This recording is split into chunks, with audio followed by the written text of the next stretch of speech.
Biz otalar juda himmatlimizda. Hali otalik vazifamizni haddidan oshirib hatto bajaramiz.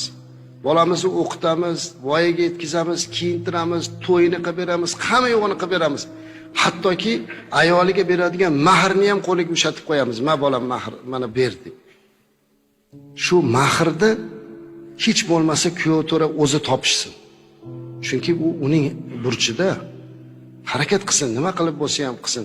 U kimdir berib qo'yiladigan narsa emas.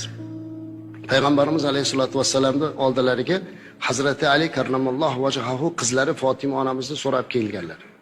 Rozi bo'lganlaridan keyin mahrga beradigan nimangiz bor deganda hech narsasi yo'q edi.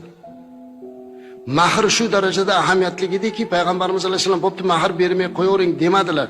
Sovutingiz bor edi-ku, jangga kiyadigan, qani o'sha dedi. Uyda turibdi, olib keling dedilar. Qarang, Payg'ambarimiz alayhisolatu vassalam qizlarini beryapti, o'zini jiyanlari hamma narsasini qilib berishlikka qodir. Yoki bitta sahobaga bir og'iz aytishi bilan Abdurrahmon ibn Avfga o'xshagan milliarder sahobalar Hazrati Ali va Fatima onamizning uyini tillodan qilib beradilar.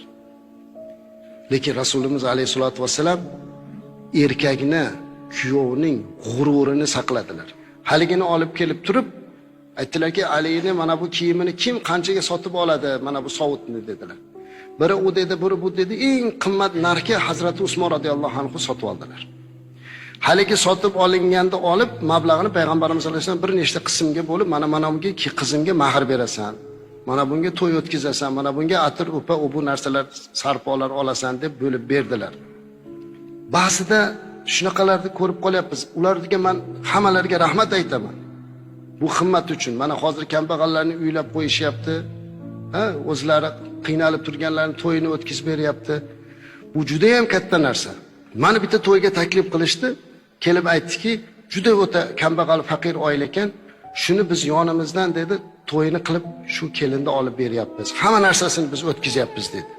Keyin o'sha to'yga meni ham taklif qildi. Men bordim, amri ma'ruf qilganim. Kuyov bola ham o'tiribdi, boshqa bo'ldi, katta bir shodiyona qilishdi. Haligi odamlar o'zlari kutib olib, odamlarni olib kirib o'tkazib boshqa qilyapti-da, kelinni oldida o'tirganda kuyov bolada qandaydir ma'yuslik, xijolatchilikni ko'rib turdim.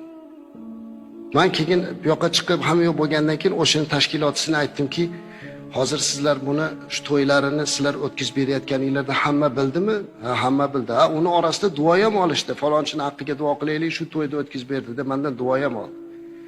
Men aytdimki, shuni o'rniga dunyoda eng katta narsa erkakning g'ururi edi.